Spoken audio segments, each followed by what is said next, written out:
L'année 2022 a été couronnée par la plus belle des manières pour le boxeur guinéen. Mamoudou Keïta a livré ses derniers secrets sur Younes Belmalek, ce qui fait de lui le champion intercontinental en boxe thaï.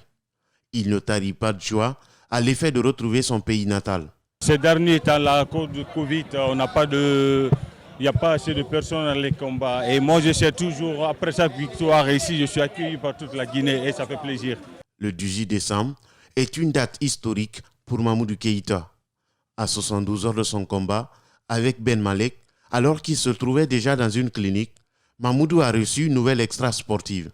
Sa force est ainsi venue de là. C'était plus historique que ça même, parce que la veille du combat, 12 heures avant le combat, j'étais dans une clinique, ma femme accouchait un bébé. Et donc après le lendemain de mon combat, c'était l'anniversaire de ma fille aînée. Et puis le combat c'était déjà gagné avant. La boxe est sans l'ombre d'une hésitation, réservée au second plan parmi tant d'autres disciplines dans l'agenda du ministère des Sports.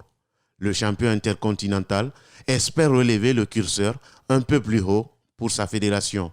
J'ai beaucoup à rapporter à la jeunesse guinéenne parce que ce sport est devenu une discipline olympique dorénavant. Donc il y a beaucoup de choses à faire. Non seulement on a une fédération maintenant depuis peu de temps et avec cette fédération, il faut vraiment qu'on voit l'État et voir des trucs pour mettre une structure sur place pour pouvoir émerger ce sport en Guinée. Mamoudou Keïta ne manque pas d'initiatives permettant à la nouvelle génération de réaliser ses rêves. Au total, le natif de Kourou-Lamini a enregistré 72 victoires, dont plus de 40 par KO, après 108 combats dans sa carrière.